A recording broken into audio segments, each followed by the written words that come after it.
எழுத்தெல்லாம் ஆதி பகவன் முதற்றே உலகு. அகர முதல எழுத்தெல்லாம் ஆதி பகவன் முதற்றே உலகு. கற்றதனால் ஆய பயனென்கொள் வாளறிவன் நற்றால் தொழார் எனின். வேண்டுதல் வேண்டாமை இலான் அடி சேர்ந்தார்க்கு யாண்டும் இடும்பை இல. தனக்கு ஓமை இல்லாதான் தாழ் சேர்ந்தார்கல்லால் மனக்கவலை மாற்றல் அரிது. அறவாளி அந்தணன் தாழ் சேர்ந்தார்கல்லால் பிறவாளி நீத்தல் அரிது. பிறவி பெருங்கடல் நீந்துவர் நீந்தார் இறைவன் அடி சேராதார். வான்புகள் கொண்ட வள்ளுவனுடைய வாக்கிலே பொருட்பால் என்ற தலைப்பிலே அரசியல் அதிகாரத்திலே 52வது அதிகாரம் தெரிந்து வினையாடல். அதாவது ஒரு காரியத்தை தான் செய்தாலும் அல்லது அடுத்தவனிடம் ஒப்படைத்தாலும் அதை தகுதி தரம் தெரிந்து கொடுக்க வேண்டும் என்பதுதான் அதனுடைய பொருள். நன்மையும் தீமையும் நாடி நலம் புரிந்த தன்மையான் ஆளப்படும். ஒரு செயலால் வருகின்ற நன்மையையும் தீமையையும் ஆராய்ந்து நல்லதை செய்யும் தன்மையுடையவனையே அந்த செயலுக்கு பயன்படுத்த வேண்டும். வாரி பெருக்கி வளம்படுத்து உற்றவை ஆராய்வான் செய்க வினை. செல்வம் வருவதற்குரிய வழிகளை பெருகச் செய்து அதனால் தன்னை வளமைப்படுத்தி கொண்டு மேலும் தகுந்தவற்றை ஆராய்பவனே செயலை செய்வானாக. அன்பறிவு தேற்றம் அவாவின்மை இந்நான்கும் நன்கொடையான் கட்டே தெளிவு. அன்பு, அறிவு, தெளிவு, பேராசை இல்லாமை எனும் இந்த 4 குணங்களும் நன்றாக கொண்டவனையே செயலுக்கு உரியவனாக தெளிய வேண்டும். இணைவகையான் தேறிய கண்ணும் வினைவகையான் வேறாகும் மாந்தர் பலர். எல்லா வகையிலும் ஆராய்ந்து தெளிந்த போதும் செய்யும் செயலின் வகையினாலே பொருத்தமற்று வேறுபடும் மாந்தர்கள் உலகில் பலர் ஆவர். அறந்தாற்றி செய்கிற்பார்க்கு அல்லால் வினைதான் சிறந்தானென்று எவர் பாற்றன்று.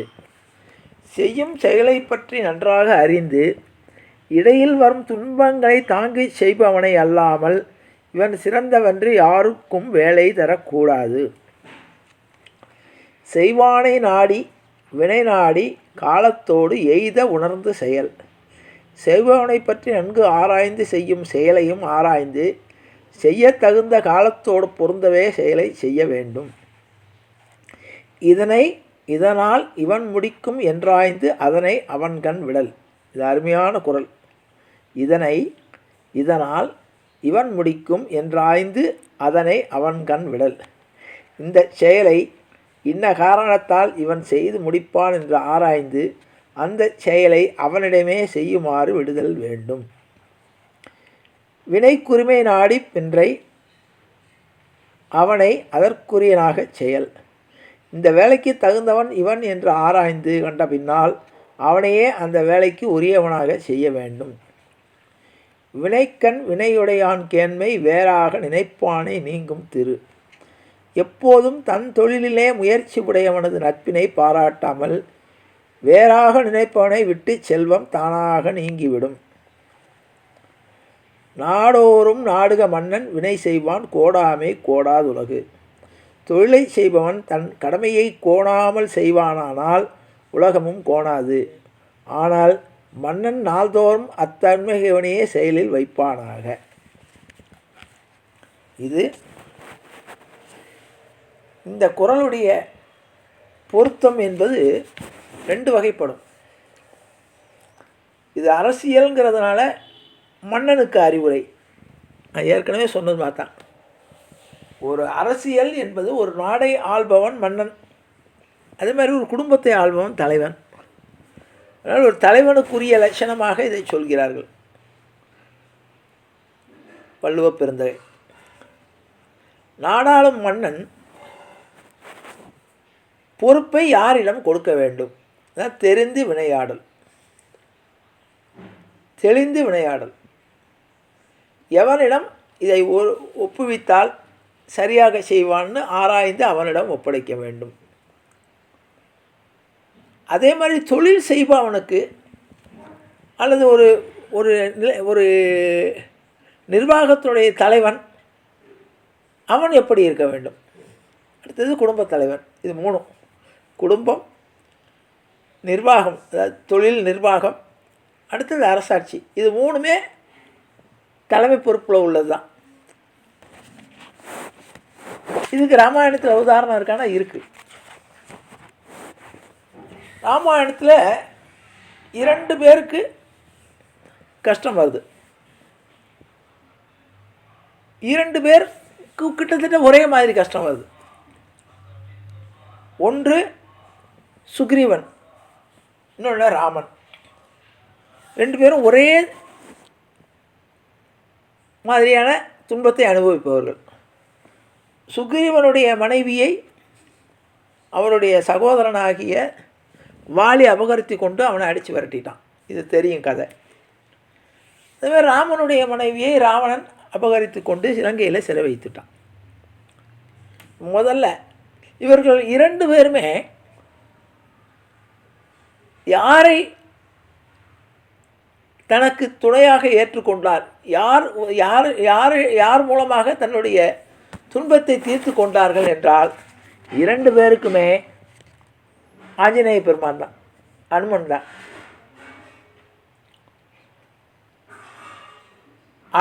அனுமனுடைய நட்பு ராமனுக்கு எப்போ ஏற்படுகிறது என்றால், சுக்ரீவனை நாடி சபரி உருந்தளித்து ராமனுக்கு சபரி சொல்கிறாள், உன்னுடைய துயர் தீர வேண்டுமென்றால் நீ ரிஷிமுக பர்வதத்திலே இருக்கக்கூடிய சுக்ரீவனை நாடி போனால் உனக்கு கிடைக்கும்னு. ஆகவே சுக்ரீவனை நாடி ராமனும் லக்ஷ்மணனும் சுக்ரீவனுடைய உதவி தேடி, இவரால் தான் நமக்கு நம்முடைய சீதையை கண்டுபிடிக்க முடியும் என்ற ஒரு எண்ணத்தில் தேடி வருகிறார்கள். அதே நேரத்தில் தன்னுடைய சகோதரனுக்கு பயந்து கொண்டு சில வானர கூட்டங்களுடன் ரிஷிமுக பர்வதத்தில் ஒளிந்து கொண்டிருக்கிறான் சுக்ரீவன்.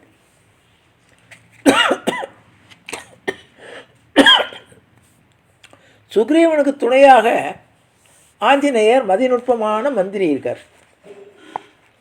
இப்போ சுக்ரீவன் மலை மேலேருந்து பார்க்குறான், 2 மனிதர்கள் நடந்து வருகிறார்கள். உடனே சுக்ரீவனுக்கு சந்தேகம் ஏற்படுகிறது. யாரோ நம்முடைய இருப்பிடத்தை நோக்கி வருகிறார்களே, வாலியுடைய சூழ்ச்சியாக இருக்கும். ஆகவே நீ போய் அவர்களை யாரென்று விசாரித்து நீ கண்டு வா என்று அனுப்புவார். கதை தெரியும், இருந்தாலும் உங்களுக்கு சுருக்கமாக சொல்கிறேன். அந்த இடத்துல ஆஞ்சநேயர் இந்த இடத்துல தான் இதனால் இவன் முடிக்கும் என்றாய்ந்து அதனை அவன்கண் விடல் என்ற வார்த்தைக்கு வானர கூட்டத்தினுடைய தலைவராகிய சுக்ரீவனும் அயோத்தியா மன்னனாகிய ராமனும் 2 பேரும் தலைவர்கள் தான். ஆஞ்சநேயரை எப்படி பயன்படுத்துகிறார்கள், எப்படி அனுப்புகிறார்கள் என்பதற்காக தான் இந்த இந்த குறளுக்கு எப்படி பொருத்தமாக இருக்குன்னு. இப்போ ஆஞ்சநேயர் யாராக போகிறார்? ஒரு ஒற்றன் மாதிரி தான் போகிறார் ராமனை பார்க்குறதுக்கு. ஏனென்றால் யாரோ ஒருத்தர் நம்ம எல்லைக்குள்ளே வராங்க, இவர்கள் நமக்கு வேண்டியவர்களா என்னன்னு தெரியவில்லையே என்று தன்னுடைய வானர உருவத்தை மாற்றிக்கொண்டு ஒரு அந்தன சிறுவனாக போகிறார். போய் ராமனையும் லக்ஷ்மணையும் பார்க்குறார். பார்த்த உடனே இவருக்கு உள்ளம் உருகுது. ஏற்கனவே அவருக்கு சாபம் இருக்குது. நீ யாரை பார்த்தவுடன் உன்னுடைய எலும்பு முதற்கொண்டு உன்னுடைய உள்ளம் உருகுகிறதோ அப்பொழுது அவன்தான் ராமன், அவர் மூலமாகத்தான் உன்னுடைய புகழ் இந்த உலகத்தில் பரவும், உன்னுடைய ஆற்றல் பரவும்னு அவருக்கு ஒரு சாபம். பார்த்த உடனே வந்திருப்பவர் ராமன் என்று தெரிந்து கொண்டார்.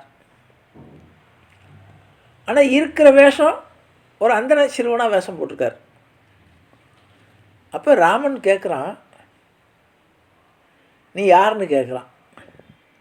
அப்போ அழகாக சொல்கிறார், நான் காற்றின் வேந்தற்கு அஞ்சனை வயிற்றில் வந்த சுக்ரீவன் இடைய இதில் நான் துணைக்கியிருக்கேன். என் பெயர் அனுமன்னு தன்னுடைய இதை பூரா 4 வரியில் சொல்லிடுறார் அறிமுகத்தை. அப்போ தான் ராமன் பாராட்டுறான் லக்ஷ்மணன்ட்ட. கல்லாத கலையும் வேத கடலுமே காட்சி என்னும் இவன் சொல்லாலே தோன்றிற்றொன்றோ யார்கொள் இச்சொல்லின் செல்வன். பாத்தியாப்பா, கல்லாத கலையும் வேத கடலுமே காட்சி. நான் பார்க்கும்போது வேதத்தினுடைய சுரூபமாக இருக்கார். இவனை பார்த்தா இவருடைய மூஞ்சில் இருக்க தேஜஸும் பேசக்கூடிய வார்த்தைகளையும் பார்க்கும்போது கல்லாத கலையும், இவனுக்கு தெரியாத விஷயமே இருக்காது போல இருக்கு. வேத கடலுமே காட்சி என்னும் இவன் சொல்லாலே தோன்றிற்றன்றோ. ஒரே 4 வார்த்தையில் தன்னை பற்றிய முழு அறிமுகமும் சொல்லிட்டாரே அப்படின்ட்டு ஆச்சரியப்பட்டு யார்கொள் இச்சொல்லின் செல்வன் அப்படின்னு உடனே பாராட்டுறாங்க. இந்த சொல்லின் செல்வனுங்கிறதுக்கு பல விளக்கம் இருக்குது, அதெல்லாம் பேசணும்னு நேரம் ஆகிடும். இப்போ திரும்ப ஆஞ்சநேயர் கேட்குறார், நீங்கள் யாருன்னு கேட்கணும்ல. நீங்கள் யாருன்னு கேட்கல. நான் சுக்ரீவ மகாராஜாவை பார்க்க போகிறேன், அவர்கிட்ட நான் உங்களை யாருன்னு சொல்லணும் அப்படின்னு கேட்குறேன். நேரடியாக நீங்கள் யாருன்னு கேட்டால் அது மரியாதை குறைவு. ஹூ ஆர் யூ அப்படின்னு கேட்கக்கூடாது. நான் அப்போ என்னை சுக்ரீவ மகாராஜா நீங்கள் யார் என்று தெரிந்து கொள்வதற்காக அனுப்பியிருக்கார், நான் அவர்கிட்ட போய் நீங்கள் யாருன்னு நான் சொல்லணும்னு கேட்குறார்.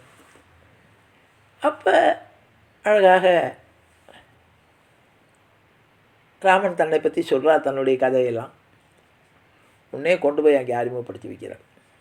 அப்போ சுக்ரீவனுடைய துயர் தீர்வதற்கு ராமனை அறிமுகப்படுத்தி சுக்ரீவன் சந்தேகப்படுறான். என்ன சந்தேகப்படுறான்?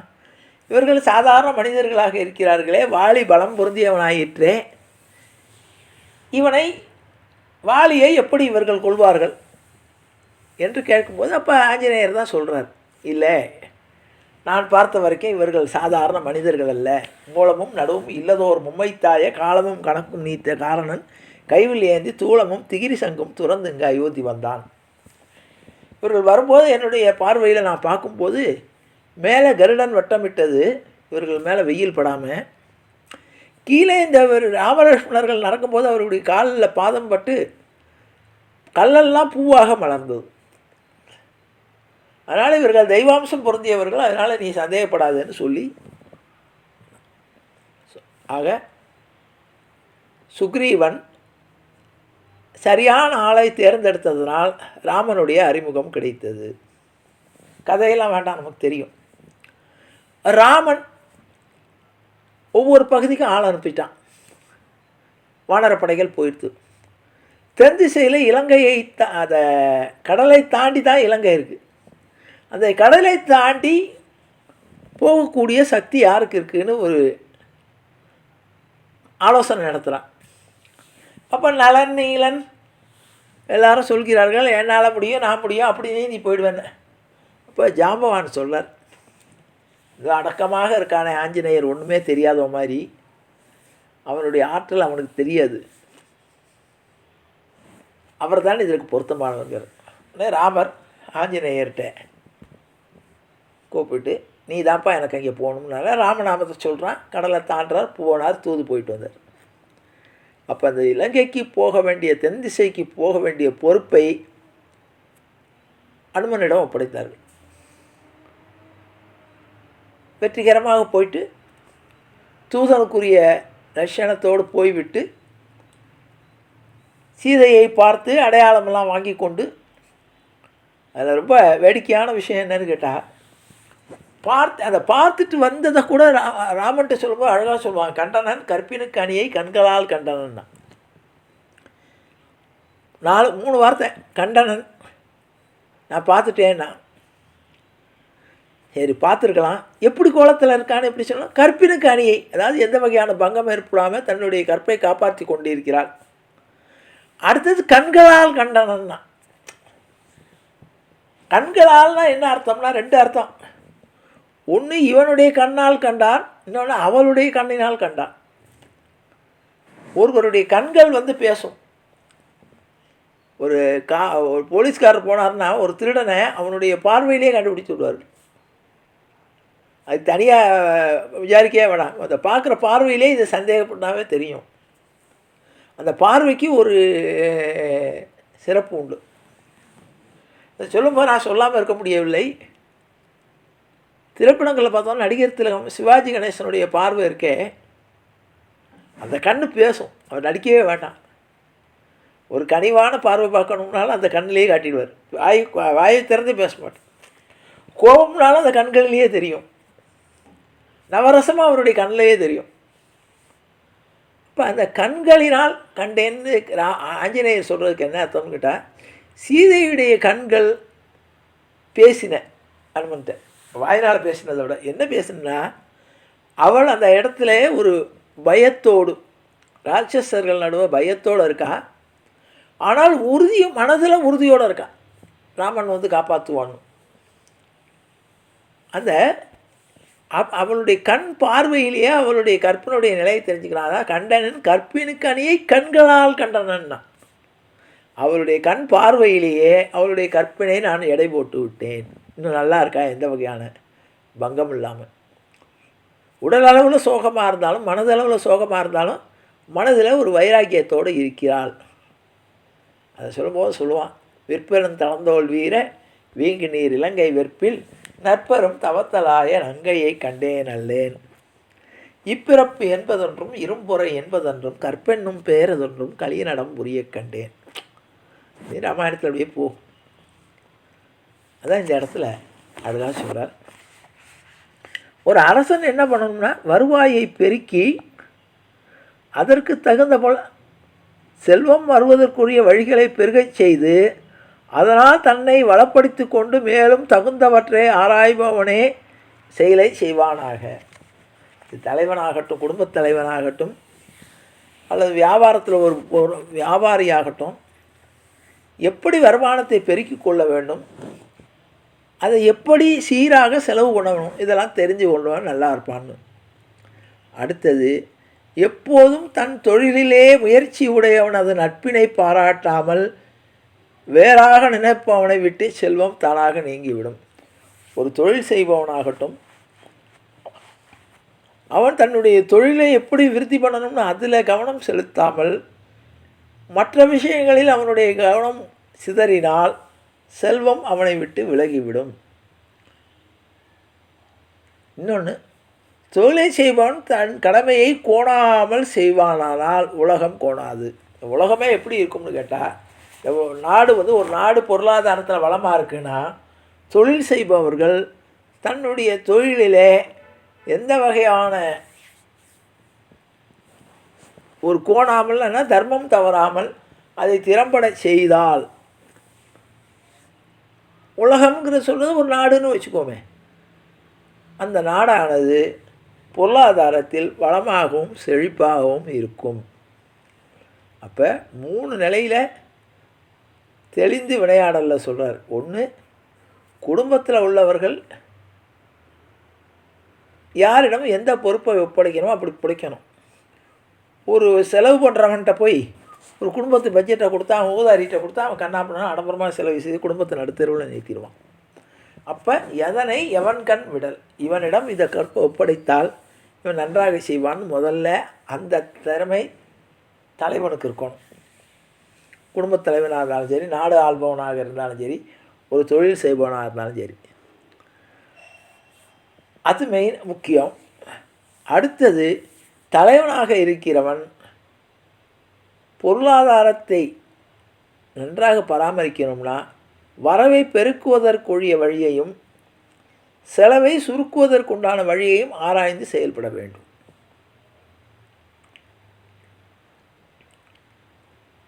இதனை இவன்கள் விடல் என்பதற்கு மகாபாரதத்துலேயும் காட்சி இருக்குது. துரியோதனன்ற தூது போகணும், யாரை தூதாக அனுப்புவது என்று பாண்டவர்கள் யோசிக்கிறார்கள். பாண்டவர்கள் சார்பாக யார் போனாலும் துரியோதனன்ட்ட அவமரியாதை தான் கிடைக்கும். துரியோதனன் அவமானப்படுத்திடுவான். ஆனால் 2 பேருக்கும் உறவினனாக இருக்க வேண்டும் போகிறவன். அப்போ தான் கிருஷ்ணனை தேர்ந்தெடுக்கிறார்கள். கிருஷ்ணன் நானே போகிறேங்கிறான். கிருஷ்ணன் தூது போகிறான். தெரியும் கிருஷ்ணனுக்கு அவமானப்படுத்துகிறான் துரியோதனன். சொல்லப்போனால் துரியோதனன் கொல்வதற்கே முயற்சி பண்ணுறான். அதிலிருந்து மீண்டு வந்து துரியோதனை எச்சரித்து விட்டு வந்து நடந்த நிலைமையை சொல்கிறார். நிறைய மகாபாரதத்தில் நிறைய கதை வரும். மகாபாரதம் வரும்போது சொன்னால் தான் நன்றாக இருக்கும். எதுக்காக சொல்கிறேன்னா, அப்போ அந்த காரியத்தை கிருஷ்ணனால் தான் தூதை சிறப்பாக செய்ய முடியும் என்று கிருஷ்ணன் தூதாக போகிறான். இதுவும் ஒரு உதாரணம்.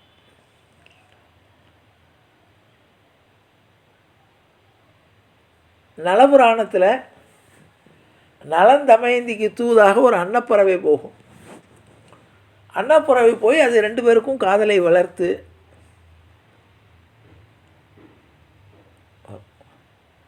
அதனால் இப்போவும் நம்முடைய நாட்டில் தூதர்கள், வெளிநாட்டு தூதர்கள்னு சில பேரை வைப்பாங்க.